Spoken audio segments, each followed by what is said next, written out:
Hi, this is Don McAllister and welcome to another weekly tip video. I've wished for many years that Apple would introduce a system-wide mechanism for displaying taps and gestures on iOS. The majority of iOS screencasts to date have relied on painstaking manual annotation and animation of on-screen taps and gestures.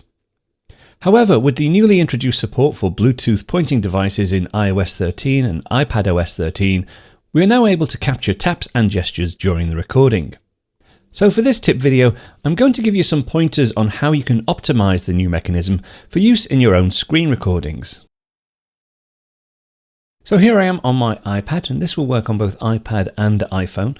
We've previously described adding a Bluetooth mouse to your iPad or iPhone, but not really looked at the best way to actually use it. Now the feature itself is intended to assist accessibility, but there are some settings I'd recommend changing to use for screen captures. Now I'll assume for the purpose of this demo that you're using either the on-device screen recording software that's built into iOS, or you're using an external capture app such as QuickTime or ScreenFlow on your Mac. Now to get to the settings, if we go into the settings icon, now I haven't got this set up at the moment, so I'm using finger gestures, and I'll actually leave the gestures off so you can see the difference that it makes. So what I need to do is go into accessibility and then into touch. Okay, so it's fairly hard to see exactly what's going on as I tap the screen and have no real feedback of where my finger is touching. The Bluetooth mouse pointer is hidden under Assistive Touch, so I'll go into that submenu and then I'll switch on Assistive Touch.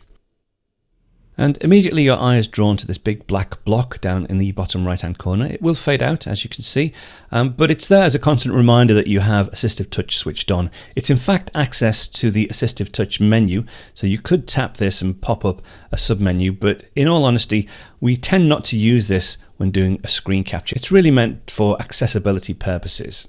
So ideally we'd like to switch that off, and to switch it off, all you would do is scroll down. Now I'm using my finger to scroll, so I can scroll down to here, and then I can just tap Always Show Menu and switch that off. Now it hasn't disappeared as of yet because we haven't connected our Bluetooth device. Once we do connect the Bluetooth device, that will disappear. So to connect our device, if I tap on Devices, currently searching for devices, but what I will do is switch on my mouse, which is currently switched off. I've already added this into the system, so it should recognize it once I've switched it on. And there we go, it's a Logitech MX Anywhere 2 mouse. Now if you haven't got any devices set up as yet, you can tap on Bluetooth devices and set it up that way. Now you'll also notice that the mouse pointer has appeared.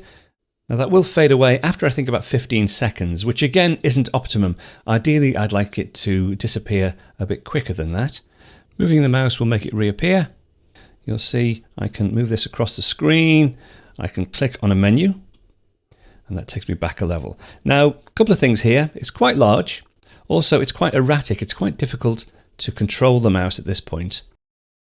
That's just a quick preview of one of this week's Apple-related tutorials from Screencasts Online. Screencasts Online is your premium source of Apple-related video tutorials. All of our members get access to brand new, up-to-date tutorials each week, as well as unlimited access to our entire video archive full of Mac and iOS related tutorials.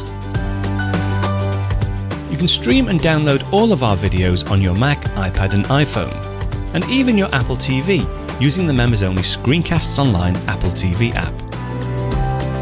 Membership also includes a complimentary subscription to the digital Screencasts Online monthly magazine, published each month and packed with videos, articles, reviews, as well as hints and tips covering all aspects of the Mac, iPad, iPhone, and all of the other fantastic Apple products. So, if you're ready to start getting the most out of your Apple devices, visit screencastsonline.com today and become a Screencasts Online member.